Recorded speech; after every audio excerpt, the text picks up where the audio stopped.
Semuanya bermula dari satu malam yang tak terlupakan di Pantai Kesaksian.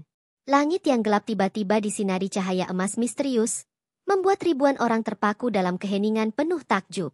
Tak ada yang tahu dari mana cahaya itu berasal. Namun sejak malam itu, hati manusia mulai berubah. Umat dari berbagai agama, bahkan yang paling keras menolak, mendadak merasakan panggilan yang tak bisa dijelaskan. Satu persatu, mereka datang dari pelosok dunia, rela menempuh perjalanan jauh hanya untuk dibaptis di air laut yang sama. Fenomena ini mengubah sejarah, menumbangkan batas keyakinan, dan meninggalkan pesan. Ketika langit bergerak, dunia tidak akan pernah sama lagi. Kota pesisir itu selama bertahun-tahun dikenal sebagai salah satu kawasan paling damai di negeri ini. Warganya hidup berdampingan meski berasal dari berbagai latar belakang suku, adat, dan keyakinan. Mayoritas penduduk bukan penganut Kristen, namun tetap memelihara hubungan sopan dengan minoritas yang ada. Beberapa gereja kecil berdiri di sudut-sudut kota, namun kebanyakan jemaatnya sudah lanjut usia. Gereja itu lebih sering terlihat sunyi. Pintunya terbuka hanya pada hari Minggu, sementara di luar, hiruk-pikuk pasar, pelabuhan, dan kafe-kafe jalanan mendominasi suasana. Meski hubungan antar umat beragama di kota ini berjalan baik di permukaan, prasangka dan jarak batin masih kerap terasa. Bagi sebagian warga, kekristenan dianggap agama asing yang tak punya akar kuat di tanah itu. Anak-anak Kristen di sekolah sering menjadi bahan candaan, meskipun tidak sampai berujung pada kekerasan. Namun, di balik tatapan dingin atau canda sinis itu, ada rasa ingin tahu yang jarang diakui. Pendeta Samuel, seorang pria berusia 58 tahun, menjadi salah satu wajah yang cukup dikenal. Dengan setia ia mengunjungi jemaatnya yang jumlahnya tak sampai 50 orang, meski harus berjalan kaki jauh atau menempuh jalan berbatu. Hari-hari di kota itu berjalan normal hingga serangkaian tanda aneh mulai muncul. Awalnya hanya langit malam yang tampak berbeda. Warga yang terbiasa melihat bintang di musim kemarau terkejut ketika cahaya langit tampak berpendar lebih lama, seperti lampu-lampu kecil yang bergetar. Sebagian menganggap itu hanya fenomena optik atau akibat polusi udara dari kapal-kapal besar yang berlabuh di pelabuhan. Namun bagi pendeta Samuel, pemandangan itu membangkitkan kenangan akan mimpi yang ia alami beberapa malam sebelumnya. Dalam mimpinya, Samuel berdiri di tepi pantai kota itu. Laut terlihat gelap dan sunyi. Lalu dari langit turun air yang berkilauan seperti emas. Air itu menyebar ke seluruh kota, memasuki ganggang, rumah, bahkan pasar, namun anehnya tidak menimbulkan banjir. Orang-orang yang tersentuh air itu menangis, memeluk satu sama lain, dan wajah mereka bersinar seperti baru saja menemukan sesuatu yang hilang selama ini. Saat terbangun, ia merasakan napasnya berat, dan hatinya dipenuhi rasa damai sekaligus penasaran. Ketika Samuel menceritakan mimpinya kepada beberapa jemaat, mereka merasa itu hanyalah bunga tidur.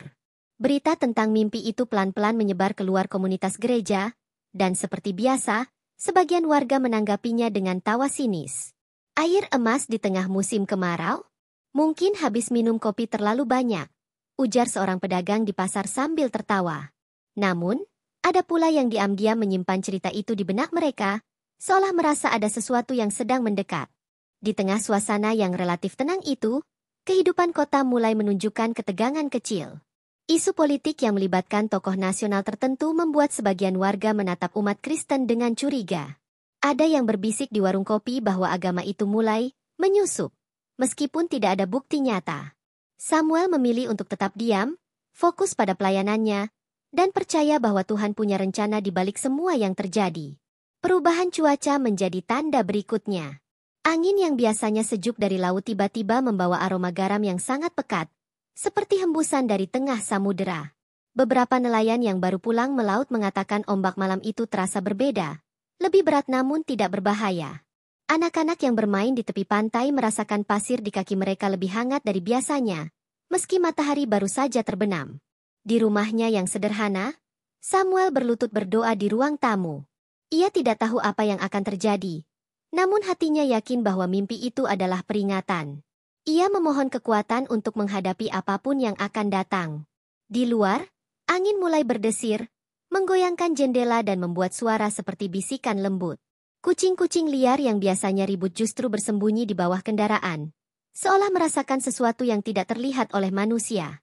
Beberapa warga yang terjaga malam itu melihat bulan tampak lebih besar, seperti menggantung rendah di atas laut. Cahaya keperakan memantul di permukaan air, membentuk pola-pola aneh yang tak dapat dijelaskan.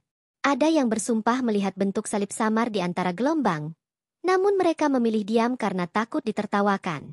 Pagi berikutnya, kabar mulai beredar dari mulut ke mulut. Laut sedang berubah.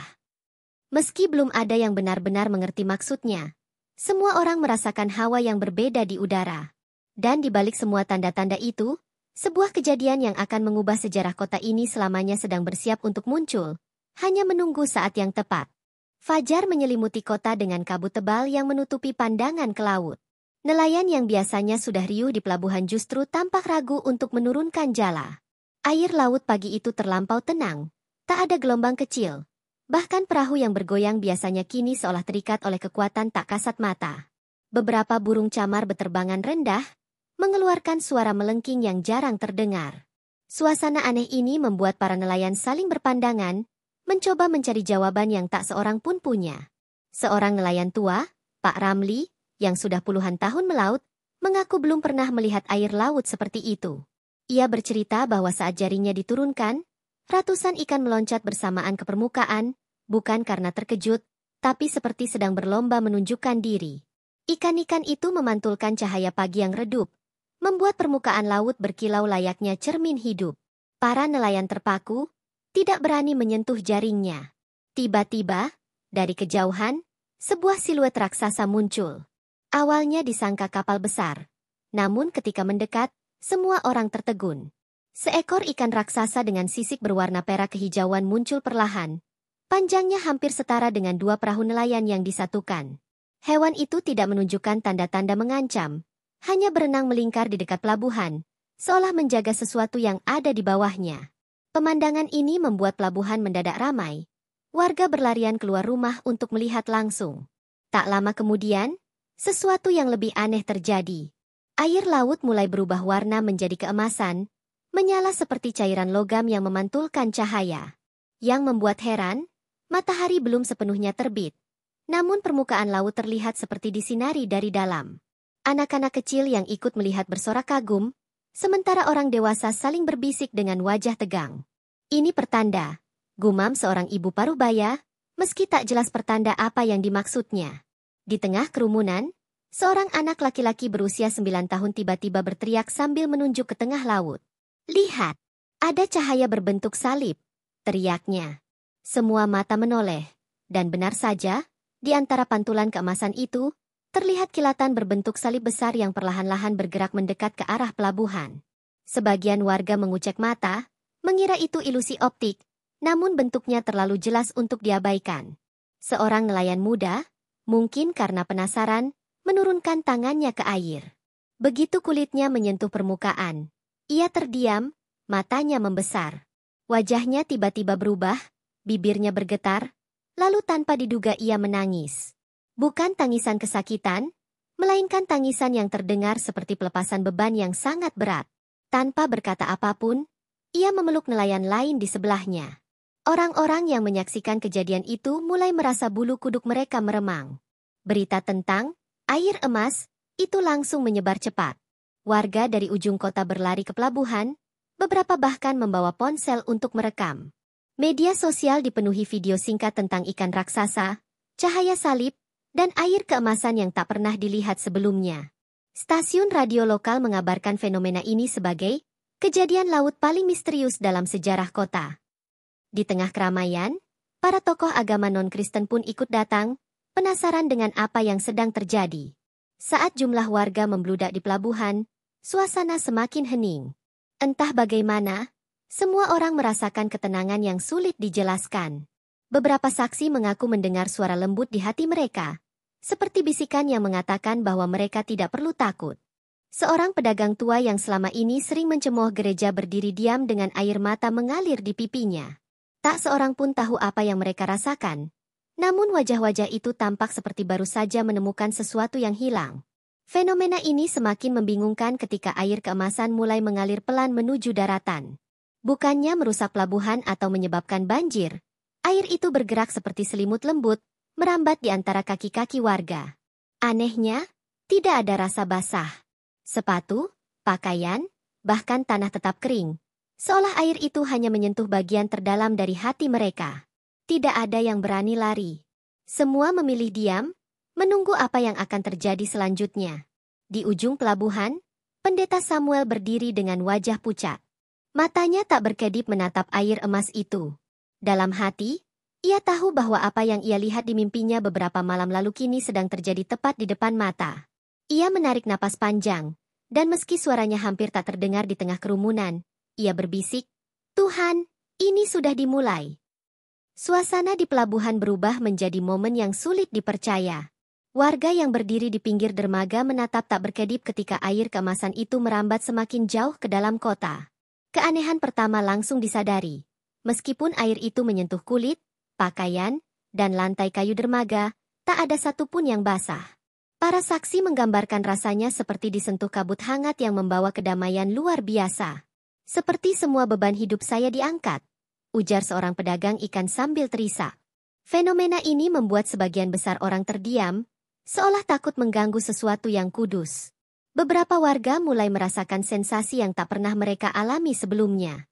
Seorang perempuan muda yang baru saja kehilangan suaminya karena kecelakaan laut tiba-tiba berlutut, menutup wajah, dan menangis tanpa henti. Ketika ditanya apa yang ia rasakan, ia hanya menjawab singkat, "Aku dimaafkan." Di sisi lain, seorang anak kecil yang biasanya hiperaktif berdiri terpaku sambil menatap laut, lalu memeluk ibunya erat-erat. Wajah-wajah yang tadinya tegang kini berubah menjadi lembut, seperti baru pulang dari perjalanan panjang yang melelahkan. Kejadian paling mengejutkan datang dari seorang tokoh agama non-Kristen yang selama ini dikenal sebagai penentang keras gereja di kota itu. Sosok yang biasanya berbicara lantang menentang ajaran Kristen itu tiba-tiba terduduk di dermaga, menutup mata, dan mulai menangis. Beberapa jemaat Kristen yang mengenalnya hanya bisa memandang tak percaya. Saat air keemasan menyentuh kakinya, ia mengangkat wajahnya ke langit, lalu berbisik, "Jika engkau ada, ampuni aku." Momen ini membuat banyak warga terisak, meski mereka tidak mengerti sepenuhnya apa yang sedang terjadi. Pendeta Samuel, yang berdiri di tengah kerumunan, diminta oleh beberapa orang untuk menjelaskan fenomena ini. Namun, ia sendiri tidak mampu memberi jawaban pasti. "Saya tidak tahu, tapi saya percaya ini bukan kebetulan," ujarnya singkat kepada wartawan lokal yang menodongkan mikrofon. Kata-katanya yang sederhana justru menambah rasa misterius di tengah situasi itu. Beberapa orang mulai mendekat kepadanya, ingin mendengar lebih banyak. Namun Samuel memilih untuk mengajak mereka berdoa. Tak disangka, sebagian warga yang belum pernah masuk gereja justru menerima ajakan itu. Mereka berdiri melingkar, menundukkan kepala, dan mendengarkan doa Samuel yang lembut. Beberapa di antara mereka mengaku merasakan kehangatan aneh di dada mereka saat nama Yesus disebut. "Saya tidak tahu siapa dia, tapi saya ingin mengenalnya," kata seorang pemuda yang sebelumnya mengaku ateis. Kata-kata itu direkam oleh seorang jurnalis dan kemudian menyebar cepat di media sosial, memicu gelombang diskusi panas di dunia maya. Seiring waktu, semakin banyak orang mulai mencari Alkitab. Beberapa menemukannya di rumah-rumah kerabat atau tetangga, bahkan ada yang menemukannya di gudang tua milik pelabuhan. Mereka membaca dengan terbata-bata, mencoba memahami isi kitab yang selama ini hanya mereka dengar dari jauh. Pemandangan orang-orang duduk di tepi dermaga sambil membaca ayat-ayat suci menjadi hal yang tidak pernah terbayangkan sebelumnya di kota ini.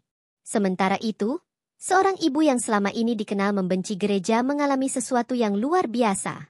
Saat ia menyentuh air keemasan dengan tangannya, ia mengaku melihat penglihatan.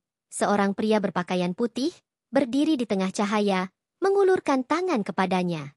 Ibu itu terjatuh berlutut dan menangis histeris. Orang-orang di sekitarnya mencoba menenangkannya. Namun ia hanya berkata berulang kali, "Dia memanggilku. Dia memanggilku." Kesaksian ini langsung menjadi perbincangan hangat di antara warga. Kehadiran wartawan dan ilmuwan membuat suasana semakin ramai. Para peneliti mengambil sampel air, berharap bisa menemukan penjelasan ilmiah. Namun hasil sementara membuat mereka bingung. Komposisi air sama persis dengan air laut biasa, tanpa zat tambahan yang bisa menjelaskan efek emosional dan spiritual yang dialami warga. "Secara sains, ini tidak masuk akal," kata salah satu ilmuwan. Meski demikian, mereka tetap melanjutkan penelitian dengan peralatan yang lebih canggih. Fenomena ini terus menarik orang ke pelabuhan. Bahkan warga dari desa-desa sekitar mulai berdatangan, ingin merasakan langsung air keemasan itu. Mereka berdiri di tepi dermaga, membiarkan kaki mereka terendam, lalu duduk terdiam seolah menunggu sesuatu berbicara di hati mereka. Beberapa mulai masuk ke gereja terdekat meski tidak tahu apa yang harus dilakukan di dalam. Pelabuhan yang biasanya penuh suara riuh kini menjadi tempat hening yang penuh keharuan. Ketika senja tiba, suara misterius terdengar di seluruh kota. Tidak melalui pengeras suara, bukan pula dari kapal atau alat musik. Suara itu seperti bergema langsung di dalam hati setiap orang. Air ini adalah tanda. Tak ada yang tahu dari mana suara itu berasal. Namun setiap orang yang mendengarnya merasakan hal yang sama, sebuah panggilan yang tidak bisa diabaikan. Dan malam itu, kota yang biasanya tertidur lelap mulai terjaga oleh rasa ingin tahu yang belum pernah terjadi sebelumnya. Gereja tua di sudut kota yang biasanya sepi kini berubah menjadi pusat keramaian yang tak pernah terbayangkan sebelumnya. Kursi-kursi kayu yang selama ini dibiarkan kosong penuh terisi. Bahkan sebagian warga berdiri di luar jendela untuk mengintip ke dalam. Mereka datang bukan hanya dari komunitas Kristen, tetapi dari berbagai latar belakang keyakinan. Tidak ada musik atau dekorasi khusus.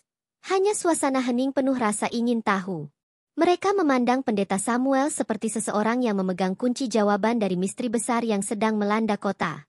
Warga yang masuk ke dalam gereja meminta satu hal yang sama, dibaptis. Mereka mengaku tidak mengerti sepenuhnya arti ritual itu, tetapi hati mereka mendorong untuk melakukannya. Saya tidak tahu mengapa, tapi saya merasa harus melakukannya sekarang, bukan besok. Ujar seorang pria parubaya yang seumur hidupnya tak pernah menginjakan kaki di gereja. Desakan yang begitu besar membuat Pendeta Samuel kewalahan. Ia segera menghubungi rekan-rekan pelayan dari kota tetangga untuk membantu. Namun kedatangan mereka pun tak mampu menampung antrean yang terus mengular. Kesaksian-kesaksian luar biasa mulai terdengar di tengah keramaian. Seorang pemuda yang pernah divonis memiliki kelainan jantung berdiri di mimbar kecil dan menceritakan bahwa rasa sesak di dadanya hilang sejak air keemasan menyentuh kulitnya. Suaranya bergetar, dan air mata mengalir deras saat ia mengatakan, "Saya rasa Tuhan menyembuhkan saya." Jemaat yang mendengar terdiam, lalu pecah dalam tepuk tangan dan sorak syukur. Di luar gereja, suasana jauh lebih riuh. Perdebatan sengit pecah di antara yang percaya fenomena ini sebagai campur tangan Tuhan dan yang menganggapnya sekadar efek sugesti massal. Seorang pria yang dikenal skeptis mendatangi kerumunan sambil berkata lantang bahwa ini hanyalah trik psikologis. Namun argumennya tenggelam oleh kesaksian orang-orang yang mengaku mengalami perubahan nyata dalam hidup mereka sejak hari itu. Beberapa bahkan mengklaim kebiasaan buruk mereka hilang begitu saja. Anak-anak yang ikut orang tuanya ke gereja, mulai menyanyikan lagu rohani sederhana. Yang mengherankan, banyak dari mereka tidak pernah diajarkan lagu-lagu itu sebelumnya. Namun liriknya keluar begitu saja dari mulut mereka, serempak, tanpa kesalahan. Suara mereka bergema di halaman gereja, memikat orang-orang yang lewat untuk berhenti dan mendengarkan. Beberapa orang dewasa yang tadinya hanya datang untuk melihat-lihat akhirnya memutuskan ikut masuk. Pendeta Samuel berdiri di mimbar, menatap kerumunan yang membanjiri ruangan. Di dalam hatinya, ia mulai mengerti bahwa mimpi yang ia alami beberapa malam lalu adalah nubuat dari peristiwa ini. Air emas yang ia lihat dalam tidurnya kini menjadi kenyataan yang mengubah seluruh kota. Ia menyadari bahwa ini mungkin awal dari sebuah kebangunan rohani yang tidak akan pernah terulang. Namun ia juga tahu, semakin besar gelombang iman ini, semakin besar pula tantangan yang akan datang.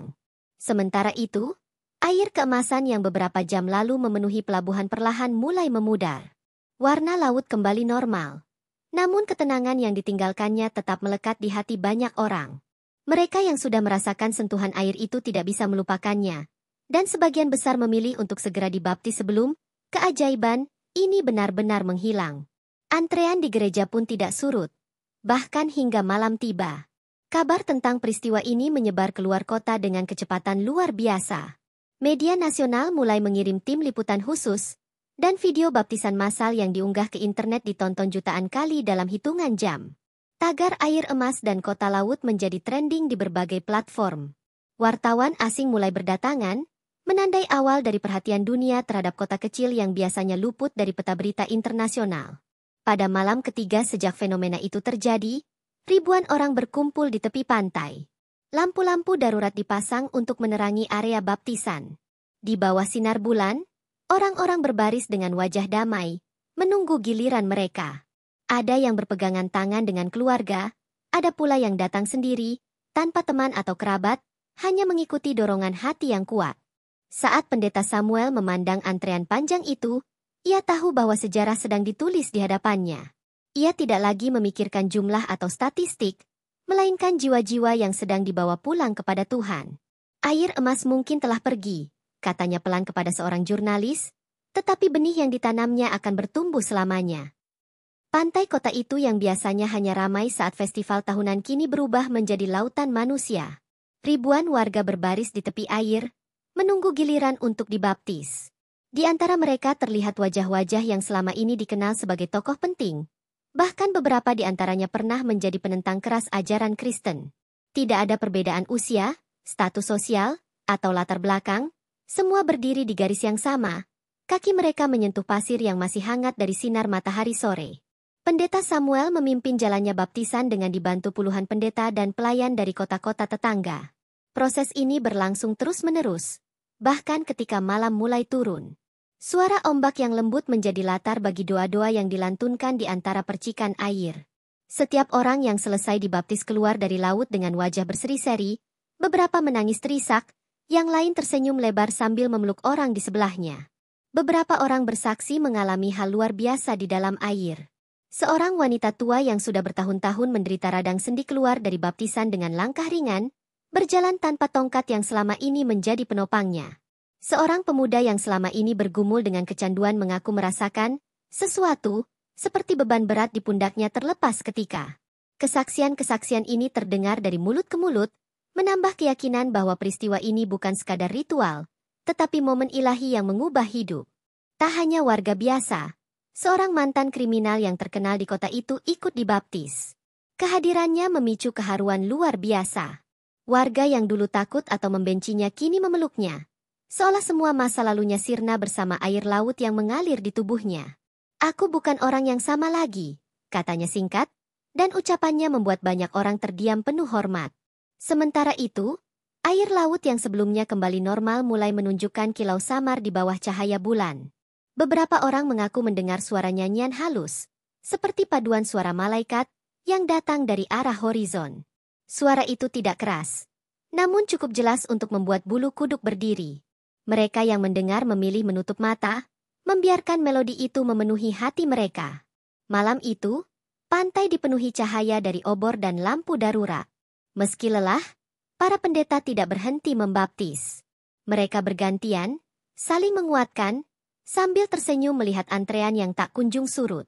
Ini adalah pemandangan yang belum pernah terjadi dalam hidup saya, ujar salah satu pendeta tamu dengan mata berkaca-kaca. Namun, kabar tentang jumlah baptisan yang terus bertambah memicu reaksi dari pihak berwenang. Beberapa aparat datang, mengatakan bahwa kegiatan ini mengganggu ketertiban dan harus diatur. Tetapi warga menolak bubar, menyatakan bahwa mereka datang dengan sukarela dan tidak akan berhenti sampai semua yang ingin dibaptis mendapat kesempatan. Suasana sempat tegang, namun akhirnya aparat memilih mundur setelah melihat ketertiban dan damai yang terjaga di lokasi. Hingga tengah malam, baptisan masih berlangsung. Suara doa bercampur dengan debur ombak menjadi irama yang tak terlupakan. Anak-anak duduk di pasir, bermain sambil menunggu orang tua mereka. Para lansia duduk di kursi lipat, tersenyum setiap kali seseorang keluar dari air dengan wajah penuh sukacita. Udara malam yang biasanya dingin justru terasa hangat, seakan menyelimuti semua yang hadir dengan ketenangan. Keesokan paginya, kabar resmi menyebutkan bahwa jumlah baptisan dalam 3 hari terakhir telah menembus ribuan orang. Rekor ini belum pernah terjadi sebelumnya di kota itu, bahkan di seluruh negeri. Media nasional dan internasional menyebut peristiwa ini sebagai gelombang iman kota laut. Foto-foto dan rekaman video perayaan baptisan memenuhi halaman berita, menjadi inspirasi bagi banyak orang di luar sana. Bagi Pendeta Samuel, angka itu hanyalah konsekuensi dari sesuatu yang jauh lebih besar. Yang penting bukan berapa banyak yang dibaptis, katanya kepada wartawan, tetapi bagaimana hidup mereka akan berubah setelah ini. Dan di balik ucapannya, semua orang tahu, gelombang yang dimulai dari air emas di pelabuhan kini telah menjalar ke hati ribuan manusia, meninggalkan jejak yang tak akan pernah terhapus. Gelombang sukacita yang memenuhi kota setelah baptisan massal itu ternyata memicu reaksi yang tidak semuanya positif. Beberapa hari setelahnya, pemerintah lokal mulai mengeluarkan aturan pembatasan kegiatan rohani skala besar dengan alasan menjaga ketertiban umum. Surat edaran disebar ke seluruh rumah ibadah, memerintahkan agar acara yang melibatkan banyak orang harus mendapatkan izin khusus. Bagi banyak warga, ini terasa seperti upaya untuk memperlambat bahkan menghentikan kebangunan rohani yang sedang membara. Penentangan tidak hanya datang dari pihak berwenang. Sejumlah tokoh agama lain menganggap fenomena air emas dan baptisan massal sebagai ancaman bagi keyakinan mereka. Di media lokal, pernyataan-pernyataan keras mulai bermunculan, menyebut kejadian itu sebagai trik emosional dan perangkap ideologis. Namun, serangan verbal itu justru mendorong banyak warga yang sudah dibaptis untuk semakin berani bersaksi di depan umum tentang pengalaman mereka. Pendeta Samuel sendiri menjadi target ancaman. Pesan-pesan anonim masuk ke ponselnya, memintanya menghentikan semua kegiatan baptisan. Beberapa bahkan bernada kasar dan mengancam keselamatan keluarganya. Namun Samuel menanggapinya dengan doa, meyakini bahwa jika ini benar-benar pekerjaan Tuhan, tidak ada kekuatan manusia yang bisa menghentikannya. Ia tetap melayani jemaat setiap hari, meski harus lebih berhati-hati. Di tengah ketegangan itu, kabar tentang mukjizat lanjutan mulai menyebar. Seorang wanita yang lumpuh selama bertahun-tahun dilaporkan dapat berjalan kembali setelah berdoa di tepi pantai tempat baptisan berlangsung. Kesaksiannya direkam oleh tetangga dan diunggah ke media sosial, langsung viral dan memicu rasa ingin tahu yang lebih besar. Aku merasakan kehangatan dari kaki hingga ke kepala, lalu tiba-tiba aku berdiri, ujarnya dengan air mata mengalir. Tidak hanya kesembuhan fisik, perubahan sosial juga mulai terlihat. Anak-anak yatim yang sebelumnya hidup di panti dengan kondisi memprihatinkan mulai diadopsi oleh keluarga-keluarga baru yang dibaptis. Para pemuda yang dulu terlibat geng jalanan mulai ikut kegiatan sosial, membantu membersihkan lingkungan dan menyalurkan bantuan kepada warga miskin. Transformasi ini menjadi bukti nyata bahwa peristiwa di pantai itu telah meninggalkan pengaruh yang jauh lebih dalam daripada sekadar momen spiritual singkat. Liputan media asing semakin gencar. Beberapa wartawan internasional menayangkan laporan khusus tentang gelombang kasih kota laut dengan gambar-gambar dramatis. Anak-anak tersenyum sambil memegang Alkitab, para lansia berdoa di tepi pantai, dan pelangi yang melingkari cakrawala. Foto-foto itu memikat perhatian dunia, menimbulkan pertanyaan besar. Bagaimana sebuah kota kecil di pinggir laut bisa mengalami perubahan sebesar ini dalam waktu singkat? Namun, tekanan politik juga semakin kuat. Beberapa pejabat tingkat provinsi menganggap kebangkitan rohani ini sebagai ancaman bagi kestabilan sosial. Mereka mengusulkan pembatasan siaran langsung dari gereja, bahkan melarang penggunaan fasilitas publik untuk kegiatan keagamaan. Penolakan warga pun memuncak. Di sebuah rapat umum, ratusan orang berkumpul dan menyatakan bahwa mereka akan tetap beribadah dimanapun, meski harus di jalan atau di rumah masing-masing. Suatu sore, di tengah kabar pembatasan yang makin ketat, ribuan warga berkumpul di lapangan terbuka untuk berdoa bersama. Mereka datang tanpa panggung, tanpa pengeras suara, hanya duduk di tanah dan bernyanyi pelan. Langit yang tadinya mendung perlahan terbelah, menampakkan pelangi raksasa yang membentuk lingkaran sempurna mengitari kota. Fenomena itu membuat semua orang bersorak. Banyak yang menangis, menganggapnya sebagai tanda bahwa mereka tidak sendirian. Momen pelangi itu menjadi foto ikonik yang tersebar di seluruh dunia. Media internasional menyebutnya sebagai pelangi perlindungan. Dan bagi warga, itu adalah pengingat bahwa kasih Tuhan lebih besar dari semua penentangan. Bahkan beberapa pihak yang sebelumnya menentang mulai melunak, mengakui bahwa perubahan positif di kota ini terlalu nyata untuk diabaikan. Pendeta Samuel, yang menyaksikan pelangi itu dari tepi pantai, hanya tersenyum sambil berkata pelan kepada para jemaat di sekitarnya. Tak ada kuasa yang dapat menghentikan kasih Tuhan. Kata-kata itu diulang-ulang oleh banyak orang malam itu, seolah menjadi janji yang mereka bawa pulang untuk terus dipegang di tengah badai penentangan yang belum berakhir. Beberapa minggu setelah pelangi raksasa yang mengitari kota, gelombang perubahan semakin tak terbendung. Rumah-rumah yang dulu sunyi kini terdengar nyanyian dan doa setiap malam. Pasar yang sebelumnya penuh teriakan pedagang kini dihiasi sapaan ramah dan saling mendoakan. Perubahan sikap warga yang baru dibaptis begitu nyata, hingga banyak pendatang merasa seakan-akan mereka memasuki kota yang berbeda sama sekali. Mereka tidak hanya menjadi lebih taat beribadah, tetapi juga lebih peduli pada sesama. Kabar tentang kebangunan rohani ini telah melintasi batas negara. Rombongan pengunjung dari luar negeri berdatangan, ingin melihat sendiri lokasi pantai tempat air emas muncul. Beberapa bahkan membawa keluarga mereka untuk dibaptis di tempat yang sama, percaya bahwa Tuhan sedang melakukan sesuatu yang besar di kota ini. Kehadiran turis rohani itu membawa dampak ekonomi positif. Namun para jemaat tetap menegaskan bahwa tujuan utama bukanlah wisata, melainkan penginjilan. Di tengah arus pengunjung yang terus meningkat, pemerintah pusat akhirnya mengirim utusan khusus untuk menyelidiki fenomena ini. Mereka mewawancarai pendeta, jemaat, hingga warga yang awalnya tidak percaya. Laporan resmi mereka akhirnya menyebutkan bahwa meski tidak ada penjelasan ilmiah yang pasti, perubahan moral masyarakat kota ini merupakan sesuatu yang layak diapresiasi. Keputusan itu membuat ketegangan antara warga dan pihak berwenang mulai mereda. Pada satu malam yang tenang, di pantai yang kini diberi nama Pantai Kesaksian, diadakan ibadah syukur terbesar sepanjang sejarah kota.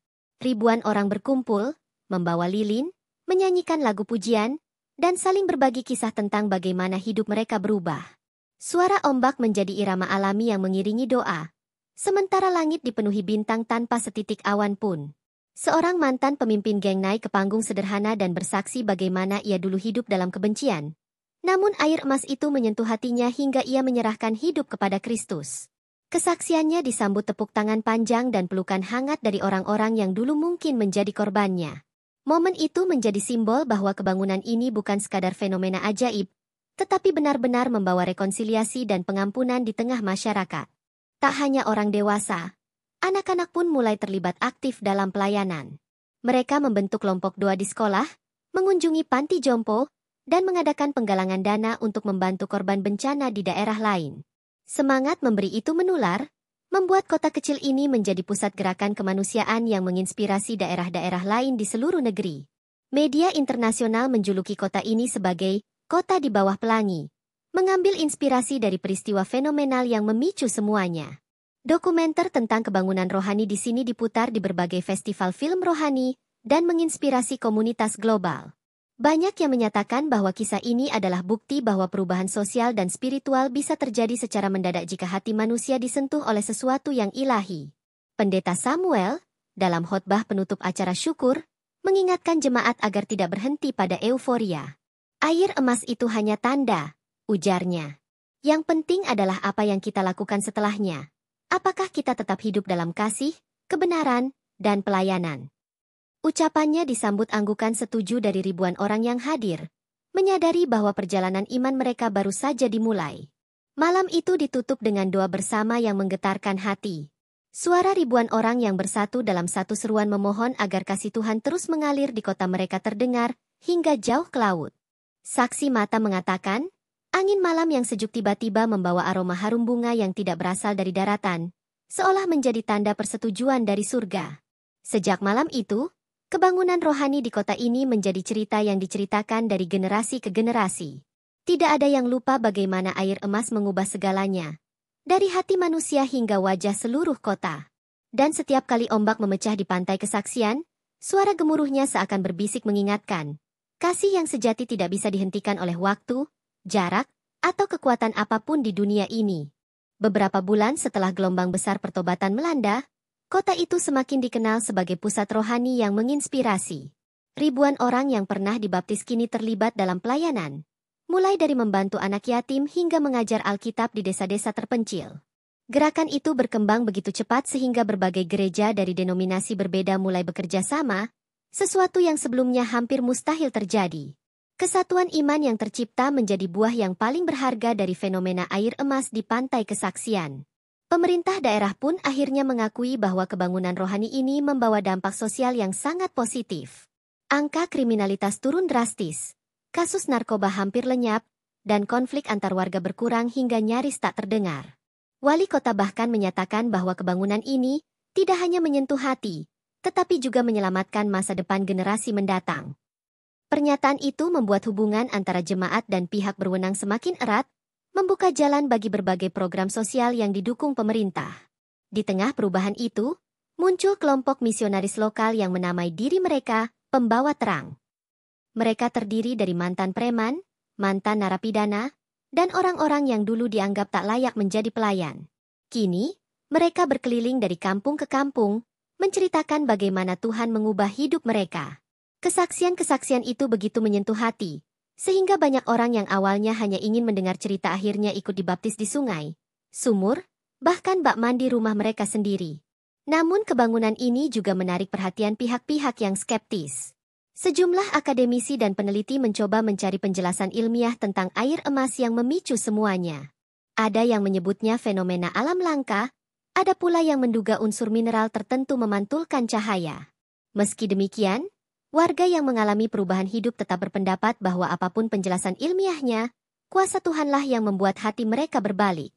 Suatu malam, diadakan doa bersama lintas agama di balai kota. Hal ini terjadi karena banyak umat non-Kristen yang juga mengaku mengalami mimpi atau penglihatan setelah menyentuh air emas. Dalam acara itu, tokoh-tokoh lintas agama sepakat bahwa fenomena ini adalah panggilan untuk hidup lebih mengasihi sesama, tanpa memandang latar belakang. Kejadian itu menjadi bukti bahwa kebangunan ini bukan hanya mengubah satu kelompok, tetapi juga memperluas pemahaman tentang persaudaraan antar umat manusia. Beberapa seniman lokal mulai mengabadikan momen-momen kebangunan ini dalam lukisan, lagu, dan film dokumenter. Lukisan-lukisan pelangi di atas pantai kesaksian terpajang di berbagai galeri, sementara lagu-lagu pujian yang terinspirasi dari air emas dinyanyikan di gereja-gereja di seluruh negeri. Bahkan sebuah lagu berjudul "Kasih yang Mengalir" menjadi viral di media sosial, membuat generasi muda semakin tertarik untuk mengetahui kisah di balik kebangunan ini. Kehidupan ekonomi kota pun ikut berkembang. Banyak orang yang datang untuk berziarah rohani, menginap di rumah warga, dan ikut dalam ibadah. Namun uniknya, para jemaat menolak memanfaatkan hal ini untuk mencari keuntungan pribadi. Semua donasi yang masuk digunakan untuk membantu keluarga miskin, membangun sekolah, dan memperbaiki fasilitas umum. Tindakan itu membuat kota ini dikenal bukan hanya karena kebangunan rohaninya, tetapi juga karena integritas dan kerelaan berbaginya. Di tengah suasana sukacita, Pendeta Samuel memperingatkan jemaat untuk tetap waspada terhadap kesombongan rohani. Ia mengingatkan bahwa kebangunan ini tidak boleh menjadi alasan untuk merasa lebih baik dari orang lain. Kita dipanggil bukan untuk membanggakan diri, tetapi untuk melayani, ucapnya di hadapan ribuan orang saat ibadah minggu. Pesan itu disambut dengan keheningan penuh rasa hormat. Seakan semua yang hadir menyadari betapa besar tanggung jawab yang mereka pikul. Menjelang akhir tahun, seluruh warga kota bersepakat untuk mengadakan malam doa tutup tahun di pantai kesaksian. Ribuan lilin dinyalakan, membentuk lingkaran besar di pasir pantai, seakan mengulangi simbol pelangi yang dulu mengitari kota. Dalam doa malam itu, mereka memohon agar Tuhan tidak hanya memelihara api iman di kota mereka, tetapi juga menyalakannya di seluruh dunia. Malam itu, ketika doa mencapai puncaknya, langit yang sebelumnya cerah tiba-tiba memunculkan cahaya keemasan yang memantul di permukaan laut. Tidak ada hujan, tidak ada awan, namun cahaya itu membuat semua orang terdiam. Sebagian menangis, sebagian berlutut, dan sebagian lagi memandang langit dengan tangan terangkat. Mereka yakin, ini adalah tanda bahwa Tuhan belum selesai bekerja.